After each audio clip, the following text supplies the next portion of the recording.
Good afternoon and welcome to today's OR Today webinar. New year, new momentum, 3 red flags costing hospitals time and money and how to fix them. Today we are joined by Surgical Solutions Betty Casey, SVP of Clinical Operations, and Frank Majorwitz, partner at Fibertech Renovo.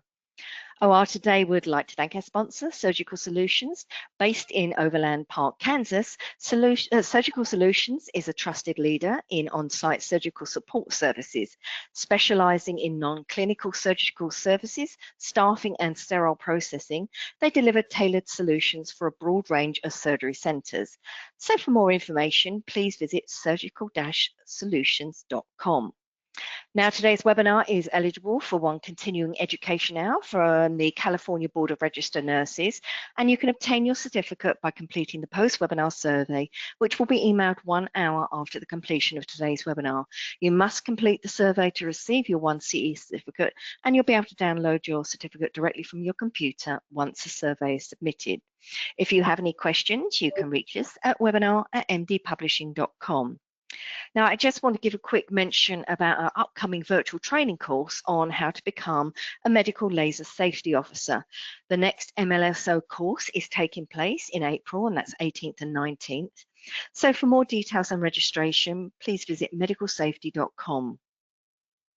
Let's kick off today's webinar by giving away one of our OR Today Live lunch bags to the attendee that can tell me the answer to the following trivia question. January is National Soup Month. What region, not state, of the US is typically known for its clam chowder? Answer now using the questions feature on your dashboard, and I'll reveal the winner and the answer at the end of the webinar. We will have a live Q&A at the end of today's presentation, so please submit your questions anytime using the questions feature on your webinar dashboard. As I mentioned earlier, our presenters today are Betty Casey and Frank Majorwitz. So Betty, you may begin whenever you're ready. All right. Well, thank you very much, Linda. And funny you mentioned clam chowder. I actually had that this week for lunch. So it is definitely soup season. So thank you, everyone, for finding the time on your very busy day to join us. I'm very excited to talk a little bit today with one of my guests here, Frank, from Fibertech and from Renovo, to speak to us a little bit about repair. So I'm myself, Betty Casey, and I am the Chief Nursing Officer and Senior Vice President of Clinical Operations with Surgical Solutions. And we are a company, as we go to the next slide, just a little highlight here, that really has the patients at the center of our care, working to improve the lives of all of those that we serve. We are in the ecosystem of surgical centers and surgical hospitals across the country. We do love to partner with our hospitals, our ASC teams, to provide passionate SPD and OR and endo care.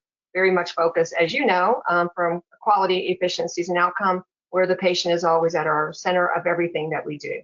With that being said, I'm going to ask Frank to just quickly introduce himself, and then we'll head on out to the actual presentation. Frank? Yeah, thanks, Betty. Hi, everybody. My name is Frank Majorwitz, and I'm one of the original founders and of a company called Fibertech Medical, and I still manage that division today. And as they had mentioned, we are part of the Renovo Solutions family. My background, I've been in the industry for almost over 35 years. I worked for Olympus as a technician back in the 80s.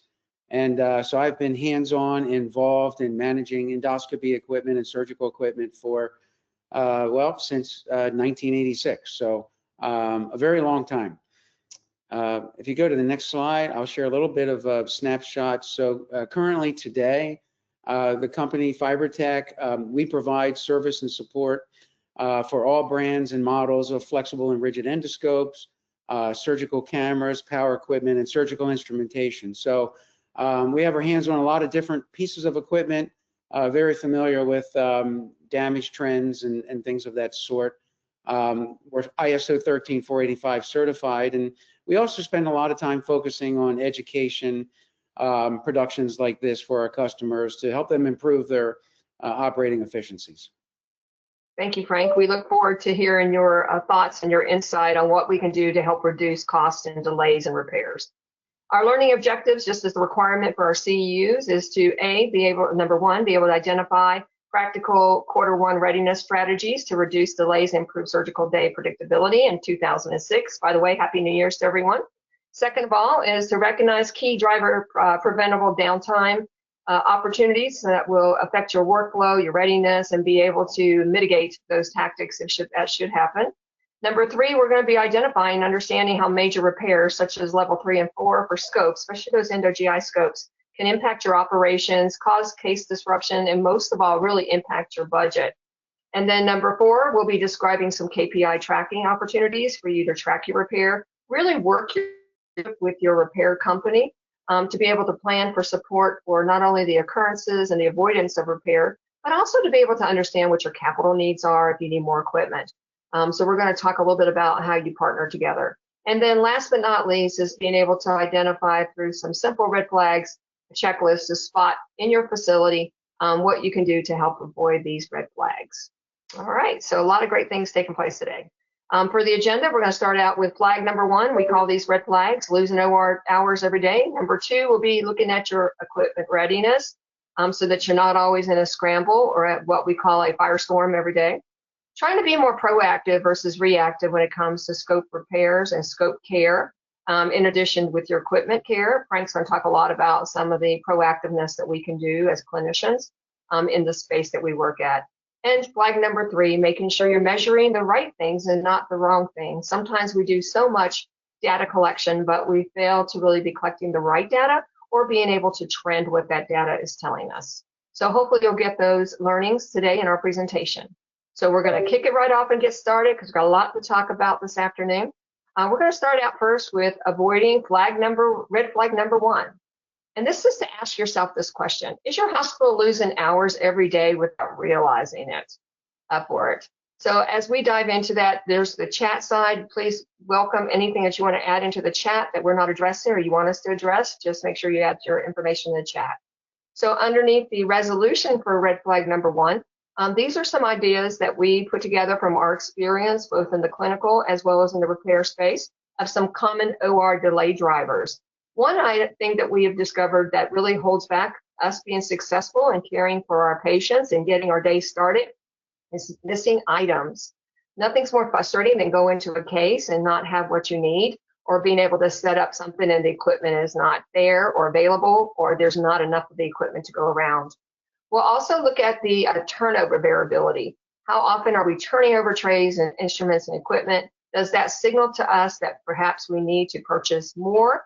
Or does that signal to us that maybe we need to work on massaging the schedule a little bit better so that we can actually have more throughput, really identifying what the case needs are so we can shuffle cases and not be in last minute requests and needs and having to struggle getting those done. Tray readiness issues. Are my trays ready? Are they accurate? Nothing is more frustrating than to go into a case, pop it open, and find out it's not the right stuff in that tray that was labeled. I give the greatest example of a trauma that I was in a couple of years ago, and I popped open the tray and it was an open case that was inside. So not what you want to see when you're in the middle of a gunshot trauma. And then is your inventory proper? Again, Frank's going to talk to us a little bit about some of their data that they collect to try to help their partners understand if you need to purchase more or how you need to leverage the equipment that you have.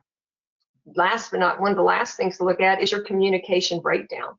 You know, is there communication between all the teams, whether it's from the operating room, SPD, and back up to the ORs, and the physicians and the schedulers on what exactly we need for cases, and do we have the right equipment, and is the equipment readily available and working? And then the last thing is the equipment that's not available already. Many times you go into a case and that particular thing might be one of a kind and it might be in another room, or it's not for repairs and nobody has really told anyone. There's no way of huddling to understand that information and sharing it. All right, we'll go ahead to the next slide. All right, Frank, you want to talk to us a little bit about some equipment delay drivers that you see? Yeah, absolutely. And I think, you know, expanding on the previous slide and Betty's comments, it's all about the proper preparation. And what you're going to hear throughout today's entire presentation is, you know, the theme between the difference between being reactive and proactive. Okay, so you know, preventing, I call them, you know, Monday morning panic attacks, is all about being proactive. So some common drivers with the actual equipment itself is if the equipment's not in the proper operating condition, it wasn't checked before it was put away, It wasn't checked before it was set up in the procedure room. The equipment needs to be ready, whether it's a scope, a camera, or a power instrument, it needs to be ready and available at all times, okay? And to make that happen, it's, again, failing to meet the checks, okay, between the first case or the second case or any case at that point. Again, it needs to be properly checked by, the staff when it's put into the room, hung up on the rack or the cart, put in place for the next procedure. You want to make whatever test is appropriate for that piece of equipment to make sure it is indeed ready, okay? And doing all of this will avoid the last minute swaps. Again, there's nothing worse than trying to start a procedure, whether it be a colonoscopy or a more major orthopedic procedure. You turn on the device and it's not working. So the last minute swaps really are problematic in any scenario, okay? So, but these are the types of issues we're going to talk about throughout the presentation here. Thank you, Frank. Now we have incorporated this time in our presentation poll questions. We really want to get your thoughts and your opinions on it. So the first question that you're going to have is, have you experienced an OR delay in the last 30 days due to equipment not being ready or available? And since the holiday, maybe some of you had a little quieter schedule, just think about it even longer. Have you experienced any delays? So please select yes, no, or not sure, and we'll have Linda come back to us and let us know what those results are. Linda? Okay, I'm going to close the poll and share it with you. So you should now see the results. Oh, awesome. Okay, well, the good thing is that more people have not experienced it than have experienced it. Now, could it be with the delay, with the holidays that have been in place, perhaps, for it? Or is it because you all have identified some good best practices that hopefully you'll share in the chat room as we continue this webinar presentation? So great results, great participation. Thank you all very much for it. Frank, did you want to add anything before we go to the next slide about the poll results? Maybe 60% of the watchers can log off now. Don't do that. You need your CEO. You all know that. Okay, we're going to go on to the next slide, please. Resolution, red flag number 1. What does good look like for it? I'm just going to start out on this a little bit, and then Frank will join me in a little while, talk a little bit more about this. Is your equipment staged and verified? Is there clear escalation path whenever you have an issue or a problem? Is SPD and OR aligned before the wheels get into the room? And to be able to look at fewer surprises in a smoother day. I'm very excited that 60% of you have hopefully been experiencing very positive results with whatever interventions you've put in place for it. Many of these, I'm sure, are associated to some of the best practices that you may see here that have led to the success of that.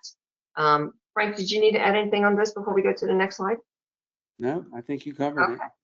All right, next slide. Okay, so what are some of the quick wins that can be applied in looking at red flag number 1? Looking at readiness checkpoints. What does that look like? What is your testing? Are you following IFUs?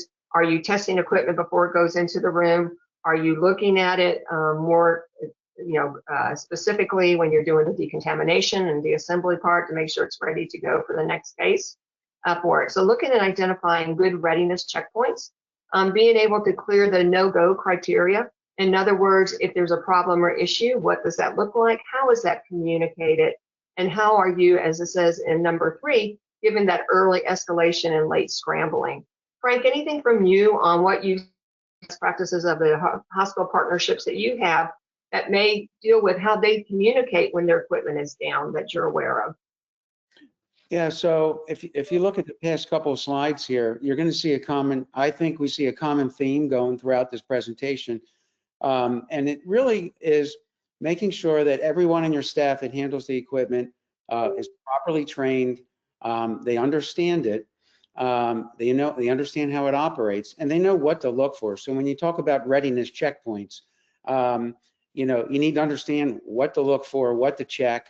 And what that actually means for the piece of equipment that you're dealing with. So, the good news is you're watching this presentation, so you all believe in education, you all believe in growing in the points that I just made. So I think really that is going to be a key driver throughout everything we're talking about. Is the big part of being proactive is understanding, training, and education, and we're going to drill that in again.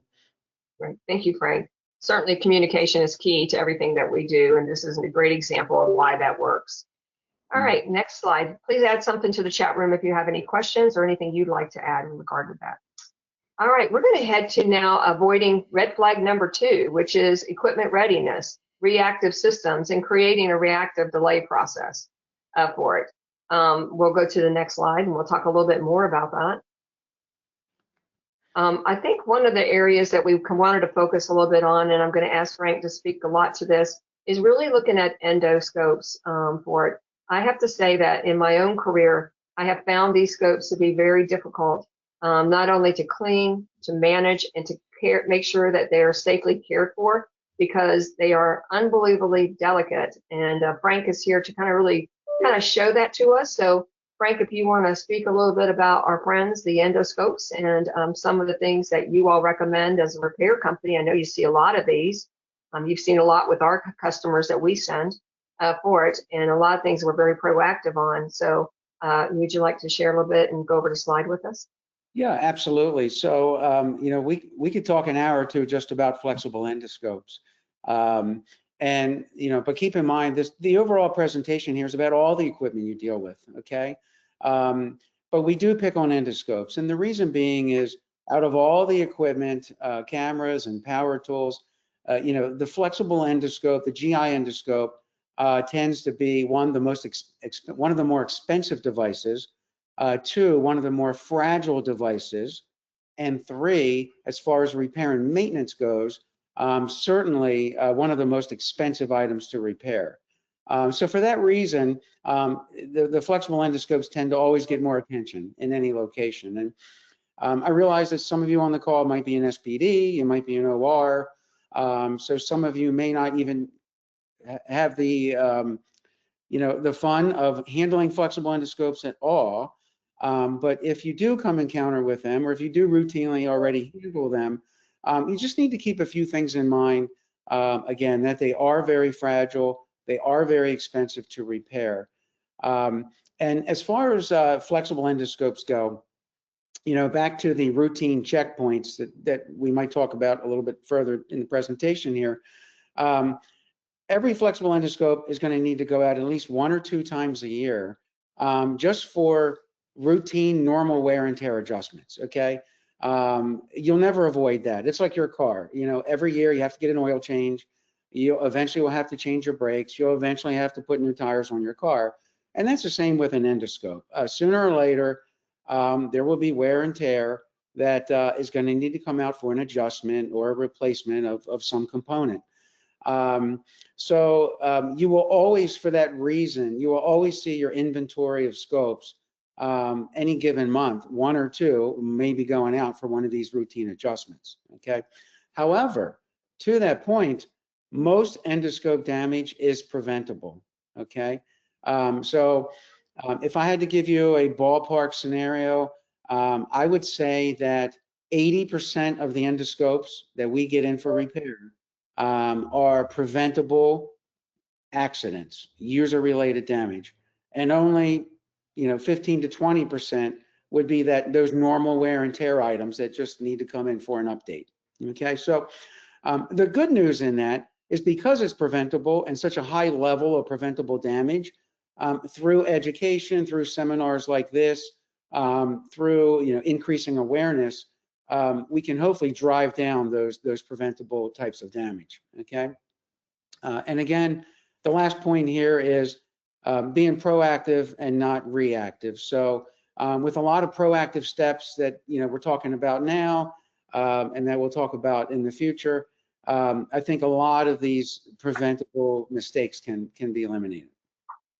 Thank you, Frank.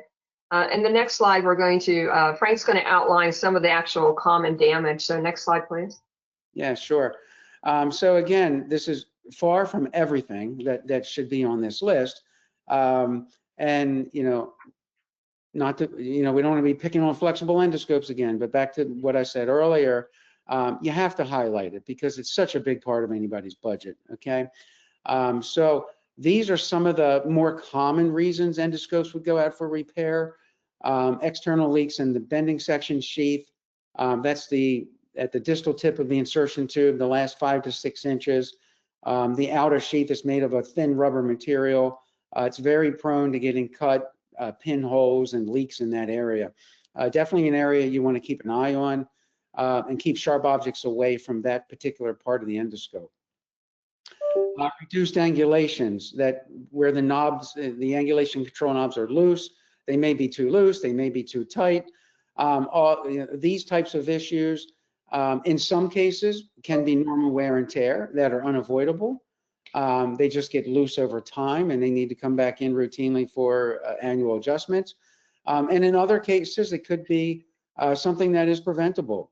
Perhaps the scope is being over torqued, not coming out for enough routine maintenance, causing them to get overly tight. So, that's another very common cause for endoscopes coming in for repair. Worn bending sections, again, causing tight control knobs. Distal end damage, very preventable type of damage. And whenever you see the word cracked or dented or chipped, that just means it was, I don't want to say mishandled in a bad way, but it was either dropped or something impacted that particular part of the scope. The distal tip of the flexible endoscope has glass lenses down there. It has a plastic cap at the end. If it accidentally slips out of your hand and hits the countertop or the floor, those items will chip and crack. So it's certainly an area of the scope that you want to pay attention to. And again, just whenever you're handling a scope, just again, another awareness point to exercise caution. Then there's internal damage. We see a lot inside the biopsy channel. Sometimes they come in with kinks where the insertion tube might have been over manipulated or over torqued or coiled up too tightly, and leading to a kink or something inside the channel. And then also leaks. Leaks inside of the scope coming from the biopsy channel are very common as well, whether it be a sharp instrument. In most cases, a sharp instrument was being utilized, the forceps weren't closed all the way, or they were not in the best condition, causing gouges or cuts or scrapes inside the channels. Very common there. And then the last two, insertion tube damage. That would be external damage, whether something was ran over by a cart, closed accidentally in a door, the lid of the scope reprocessor, pressed up against it, maybe a upper endoscopic procedure, the bite block fell out of the patient and they clamped down on the tube. So we see a lot of tubes come in that are kinked and dented and damaged as well. And those are things you should be proactive on. If you see a tube, if it looks like it's in bad shape, if you have a severe dent or kink in it, you want to send it out for repair, because those are the types of things that can lead to a Monday morning panic. Okay, so you see it's dented today, it still operates, you make the decision not to send it out, but it's only going to get worse. It's going to cause additional internal damage. And then what's going to happen is eventually the whole scope is going to not work one day, that you could have sent it out 3 weeks ago when you noticed it and had it fixed at that point. It also escalates the cost. You might as well fix it now. It could be something minor now, but if you continue using it, it's only going to get worse and be a more expensive repair 2 months down the road. So again, back to the theme of the whole presentation here, you want to be as proactive as possible to avoid those types of situations. Thank you, Frank. And, I'll add on that these scopes travel, as you all know. So they're on the road a lot. They're in emergency rooms, ICUs, at the bedside, in the clinic labs, and the OR. So their risk is greater. And I was talking to Frank earlier this week and mentioned that, they look like they're tough when you look at them. But we're going to show you some pictures in a little bit that you can see how delicate these scopes actually are. So we'll head on to the next slide, Frank, to talk a little bit about the importance of the dashboard and some of the information, as you were speaking about some proactiveness a few minutes ago, especially with the endo GI scopes for this is why you're coming to that conclusion of where the high risk is. So I don't know if you just quickly want to go over how important it is when you all get the scopes or the equipment or the power or whatever to work on, how you're tracking so that you can help customers understand where the problems are and how we can be proactive in working with our teams to alleviate or at least prevent those. So I don't know if you want to quickly kind of go over an example of your dashboard that you guys use at FiberTech. Yeah, absolutely. So what you're looking at here, this is a FiberTech generated report. So, but regardless of who you're using, whether your equipment is being maintained by the OEM, Olympus, Stryker, whoever, or whether you're using FiberTech or another third party, most companies out there can or should be able to provide you with some statistical data, okay? The whole theory, again, back to the whole the word proactive, you can't be proactive if you're not measuring what currently is occurring, okay? You can't fix what you don't understand is broken to begin with, okay? So this here is an example of the type of report that we generate from our FiberTech system, and it basically ranks, it's a repair trend analysis. So our customers can see what type of damage they're having, how many occurrences they've experienced of that specific type of damage year to date, and it even compares it to the previous year. So this type of data is, no matter who you're using for service, is what you should be keeping an eye on, and you should be looking to get reports like this in some fashion, okay? And again, it just goes back to understanding your equipment, what type of issues you're having, and you know, spotting a trend, and then being able to put together an action plan to, you know, kind of prevent this or reduce this type of damage in the future.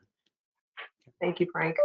This is a great time for you, as we're, you know, speaking here, to start thinking about when was the last time you met with the OEM who does your repairs, or the other partner that you may have, the non-OEM for it. When was the last time you sat down with them and really had a conversation about what do my repairs look like?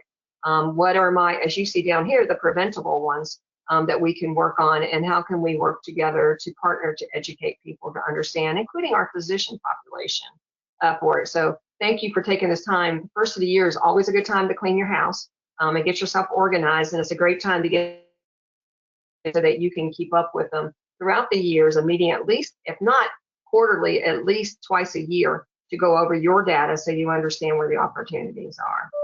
All right, so if you have any other suggestions or things you've worked on for being preventive on the dashboard, please let us know. Now, this is my most exciting part. As Frank knows, I love to see what's inside the guts of equipment for it. So I'm going to let Frank go over his gruesome pictures of what damage looks like. So go ahead, Frank.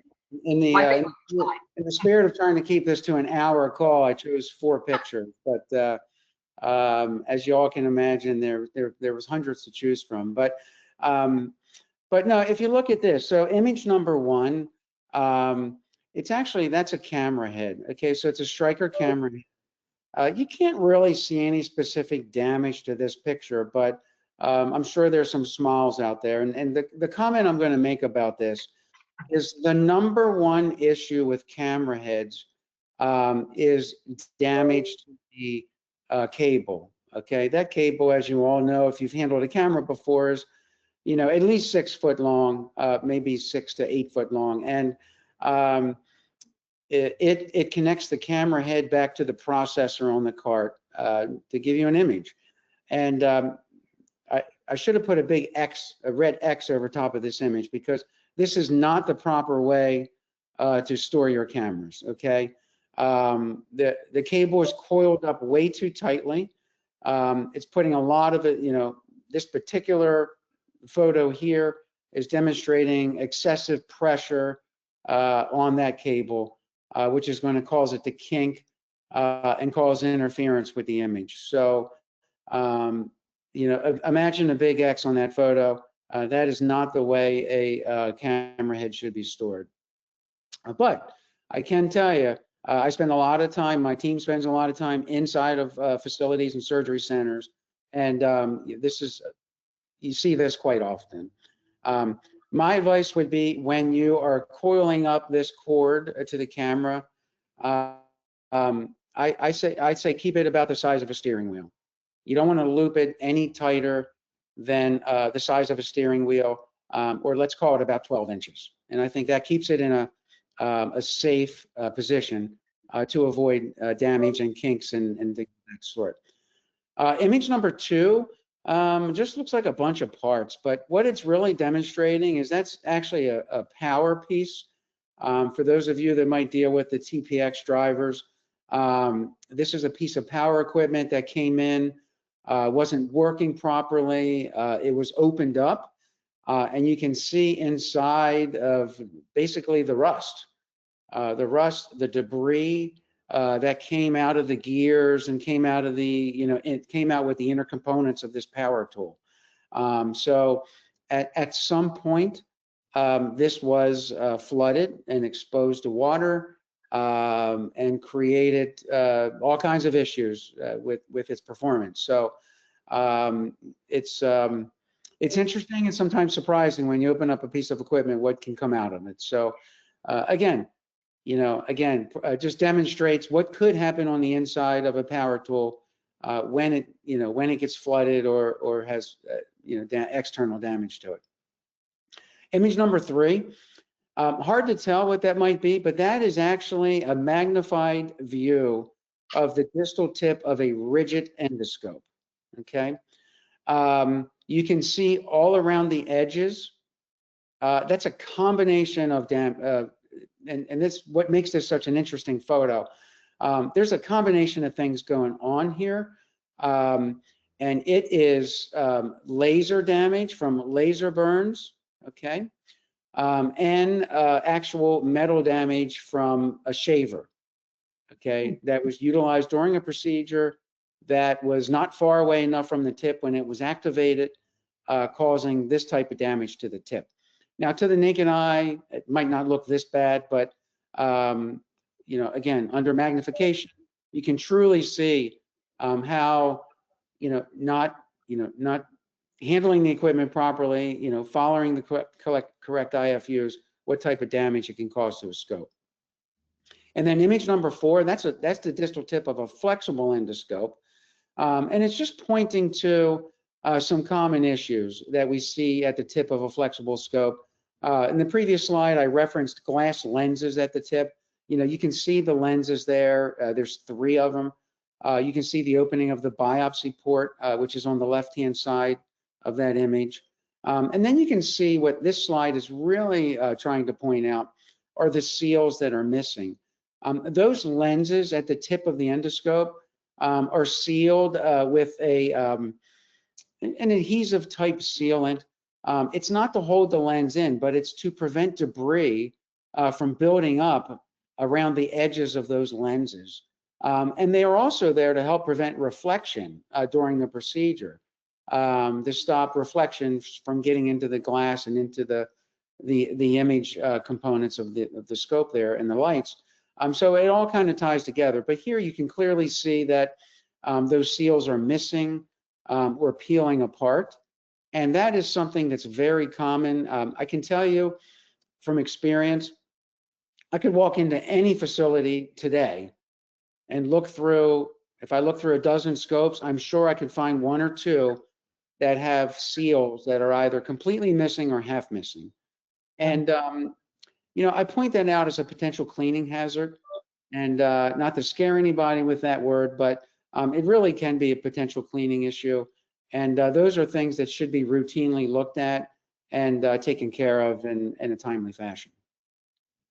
Well, thank you, Frank, for that, especially pointing out number 4. I think that's very important. We're challenged with cleaning those flexible scopes and, taking that time to kind of look at it, even with the naked eye, and kind of get an idea. We do have magnifiers we're supposed to be using in that area. So thank you for sharing that.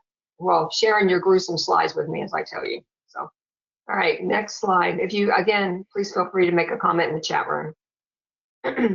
All right, so with this resolution to what red flag number 2, what can the clinical staff do to help reduce the equipment damage for it? So I know, Frank, to start out with, you all have a facility audit practice that you do. And certainly as you go through some of that, I can go through some add-ons from a clinical perspective. So Yeah. Yeah. So we're broadening the discussion here to all types of equipment, not just flexible endoscopes, but I think these are 4 areas that any location should. I call it an audit. At FiberTech, we call it an audit where we would go out and we would audit the facility, and we look at areas of handling and storage and transport and cleaning, areas that could be causing damage to the equipment, and simply just not being performed properly. So, and you'll be surprised some of the more simple things that can be spotted when you look at or tour a facility from that viewpoint.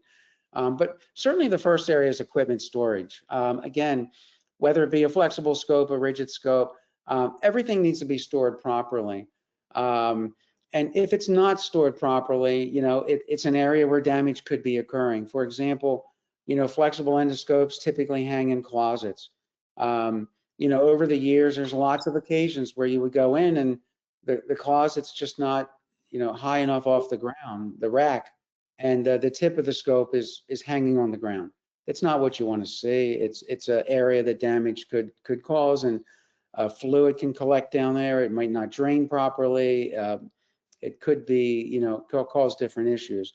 But again, you shouldn't be storing stuff back in its original case. I think, everything should have its proper position. It shouldn't be put back in a box, back in a case, and up on a shelf, okay? So equipment storage is certainly one area.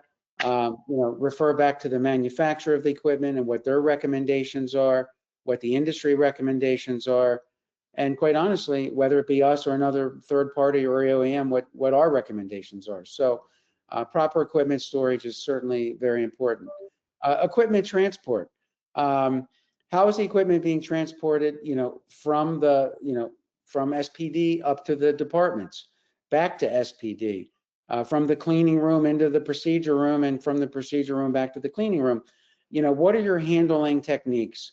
What is it being transported in? Is it in the proper bin? Is it secured safely? You want to make sure there's not other equipment piled up on top of something that may be delicate. A lot of times we'll see a flexible endoscope with everything else used during that procedure in a bin piled up on top of it. Not something you want to do. Or when a flexible scope goes back into the tray, a lot of those sterilization trays, if not all of them, they have clamps inside that you can properly secure the equipment inside. And is the equipment by all staff members being put back in the tray properly and clamped in place before transport? Some of that leads back to education. You might have somebody new up in the OR department that wasn't familiar of how to place that piece of equipment back in the tray. And if you spot it, if you see something, say something, right? You need to get the message back up. And hey, we're starting to see trays come down. The equipment's not properly put back into the tray, or scopes are coming down with other power drivers and everything else piled up on top of them, or cameras coming down in the bin, coiled up too tightly, like we saw in that previous picture. So all of these things do occur and can occur during the transport of it, and it's something you want to pay attention to. Also, cleaning and reprocessing. Again, just want to make sure that everybody handling the equipment, including the cleaning room, understands the delicate components of it, and are handling it safely and properly. And then a little plug here at the end for flexible scopes again, the good old leak testing.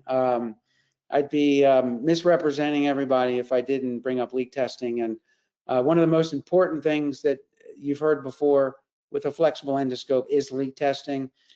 It's the difference between catching a leak and not catching a leak and continuing to use the instrument and leading to a $5,000 repair or more, which could have been a $500 repair if you simply would have caught the leak. So probably one of the biggest budget busters, I call it. absolutely, Frank. Thank you for that. If you have a best practice you're doing now with your facility, especially on transportation, please share that in the comments. We'd love to share it with the rest of the team for it. Next slide, please.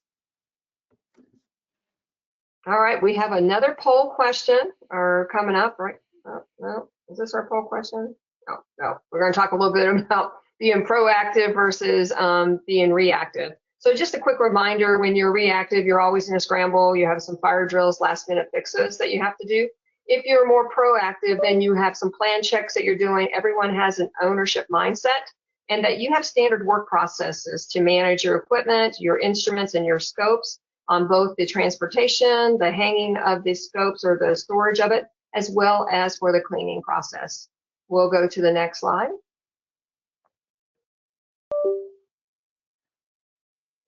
All right. What does it look like? What does good look like? Well, obviously good looks like when you have a properly trained staff, you have ownership mindset, standard work processes, and that you have visible KPIs that you can measure to find out what your concerns and issues are, just like when they look at KPIs of the instruments and the equipment coming in, so that you can have an understanding of where your trends are, what are your number one problems, and what could be leading to those for it. Frank, I don't know if you want to add anything here. If not, we'll go to the next slide. No, I think we're just Very well reinforcing said, the importance of education and making Yeah. sure. Education and communication. You're exactly right. And ownership mindset, like you said too, making sure that if you know something's not right, go ahead and get it fixed and bring up that subject you need to take it out for repairs. Mhm. All right. Red flag number 3, equipment readiness, right? Efficiencies and delays.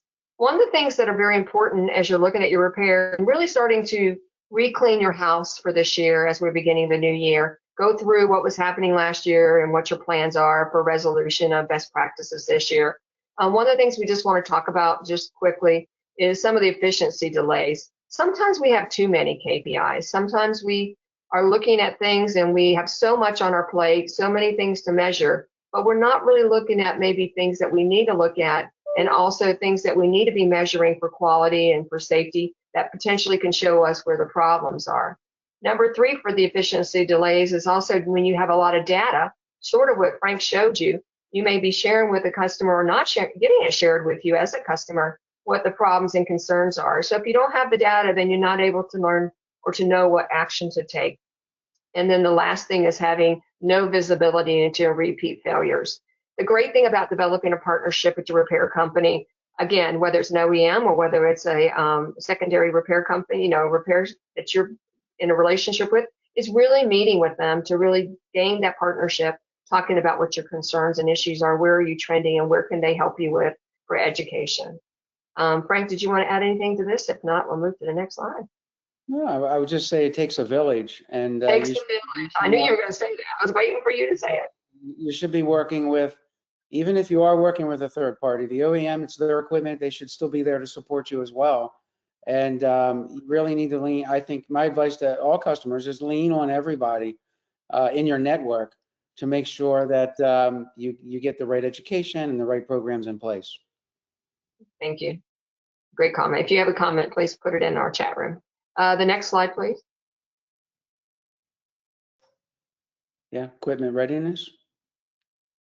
Yes, so the equipment readiness, ask yourself these questions. What equipment do I use the most? What repairs happen more often? And where do I see repeat failures?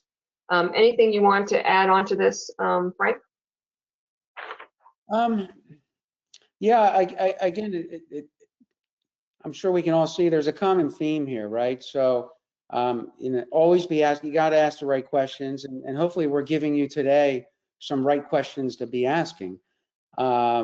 What equipment is used most? Do you have the right equipment in inventory? Okay. Do you have the proper amount of equipment in inventory? We often see when the inventory is not adequate to meet the demand of the caseload, it's overworked, it's overused, it's rushed, it doesn't have time to be, maintained properly, and bad decisions are made. And so I know probably many of us on this call are not, don't have control over adding new equipment to the inventory, but you certainly can raise your hand and push it up if you understand and know that you need new equipment. And again, back to monitoring the data and the statistics, what types of repairs are occurring the most? And where do the repeat failures occur? It reminds me, was going to share a story. I don't know if it was at this stage or not, Betty, but I was going to say, could you share your story? Because I think this will be impactful for our audience. I think it's a good time for it. So, Yep. again, understanding where failures occur. I've had several clients over the years, but one comes to mind just a few months ago. We had a urology clinic that was having an excessive amount of scopes, flexible scopes coming in damaged with broken bending sections. And we, to the tune of, they couldn't keep them in stock. I mean, every 3 or 4 a month coming in for repair, we'd fix it, we'd get it back, and 3 or 4 weeks later, the same scope was back broken again. So I went out there to spend a day with them and try to help them pinpoint and figure out why and where was this occurring. And so I spent a day there shadowing the entire facility. And I think the point that I'm trying to make is sometimes you need to take it to this level in your own facility to try to determine where the damage is occurring. Back to something I said earlier, you can't fix it if you don't understand where and how it's happening, right? So in this Frank, don't give the answer now. They're going to vote on the answer. The answer to what you discovered. Don't give it yet. There you go. So I will not give the answer. Okay. So as Frank is sharing a story with his urology clinic, we have a poll question for you. Based on Frank's real life example, where do you think they discovered during his observation where the damage was recurring? Did it happen during the procedure, during the cleaning of the equipment, or during the transferring, the transit part? Go ahead and vote now. And let's take a look. Linda will show us what you guys have answered.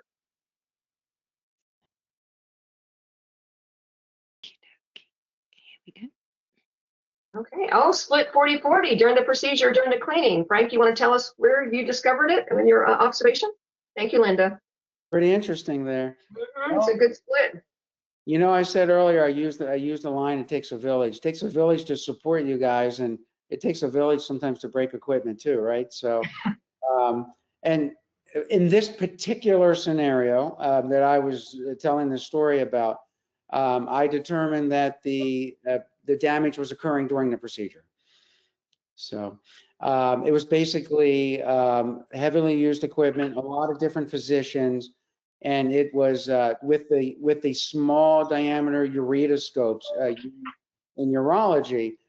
They are extremely fragile, and if you with poor technique during a procedure, they break very often. So in this particular scenario, 40% of you got it correct. It was during the procedure here. Yeah. Go ahead, Frank. But you know, that's a great point. So we would love to see how you all have dealt with that in your clinical situations, how you were able to deal with when it does happen during a procedure, what steps you take. So Frank, that was a great story. Thank you for sharing that with us. We're going to go on to the next slide to talk about improving, your hospital with performance data. This is just an example of the data that we work with our partners who are in with us as partnership with Surgical Solutions. Data is so important, and also making sure you're measuring the right data. As Frank has told you, as I've shared, as you all know, it's important to understand your data, what is your trends, and what can you do to make an impact to keep them positive. So just a quick snapshot on the data that we also collect in our organization, just like Frank does. If there's no, we're gonna go ahead to the next slide. If you have a question, please put in the chat. Does this sound familiar to you? Issues keep reoccurring. You're not sure why. You're tracking performance, but you're not seeing improvement.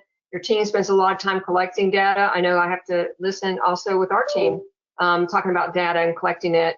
But when they see the outcomes of how they can see the trends and change, it makes a huge impact for it. And you feel like sometimes it's so inconsistent and you're always reactive and not proactive. So if this sounds familiar and you need help, just like Frank said, it takes a village. So we're here to help and be a part of that, just as other peers who are on this call. Hopefully we'll learn more through the chats and the questions.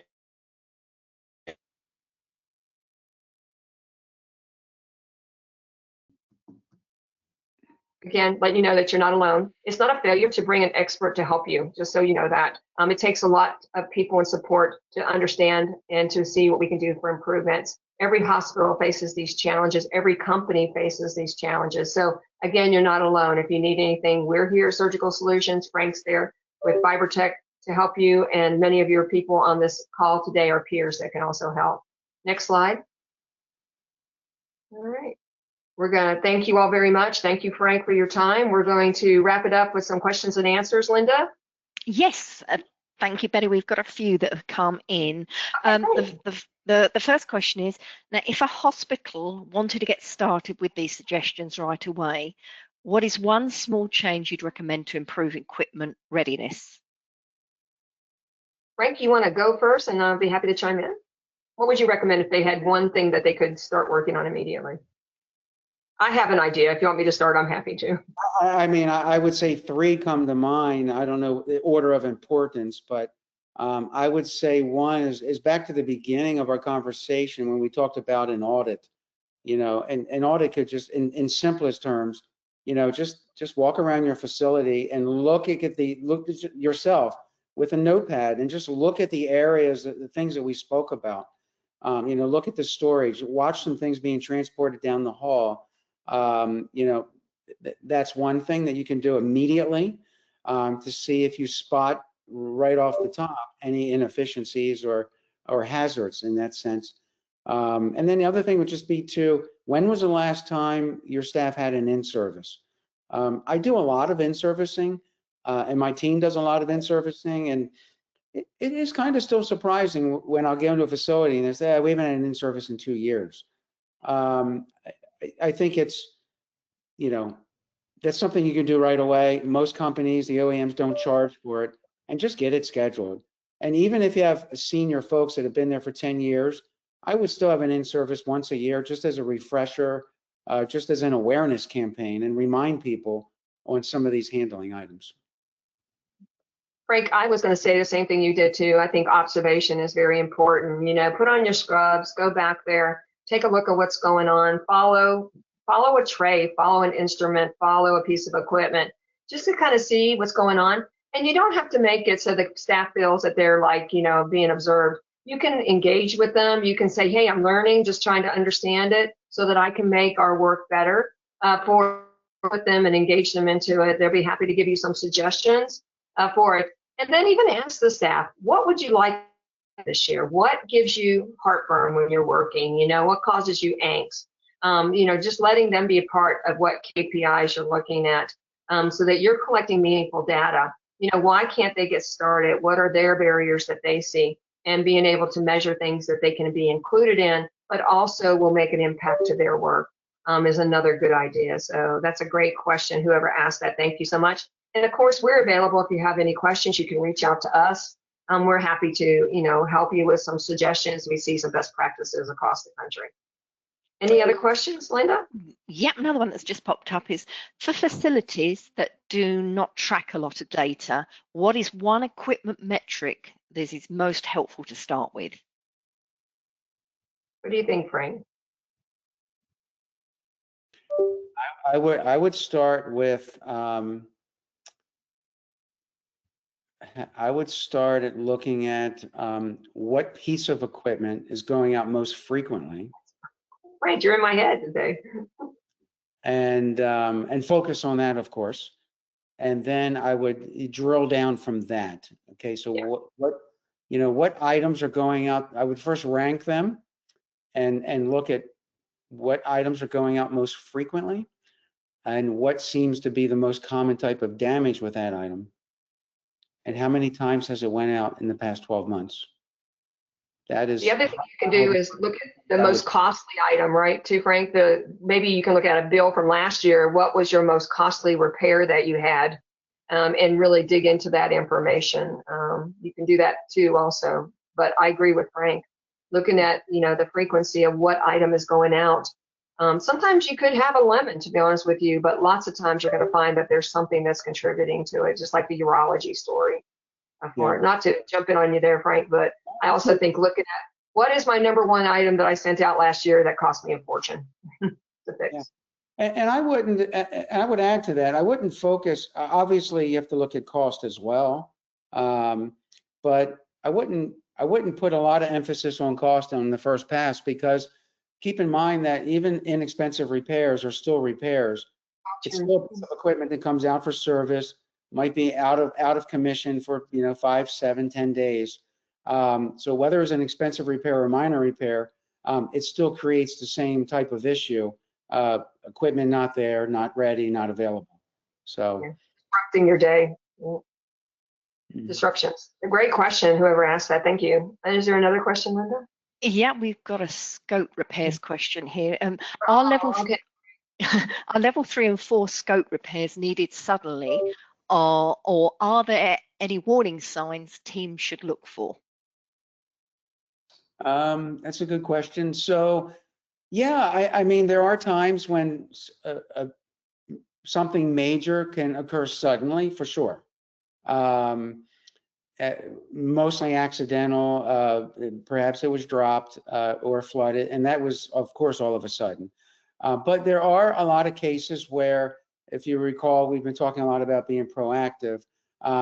There definitely are many scenarios where, if the equipment is being properly checked along the way, having routine PMs or inspections on the equipment, a lot of things you can spot and have it addressed early on before it becomes a sudden major repair.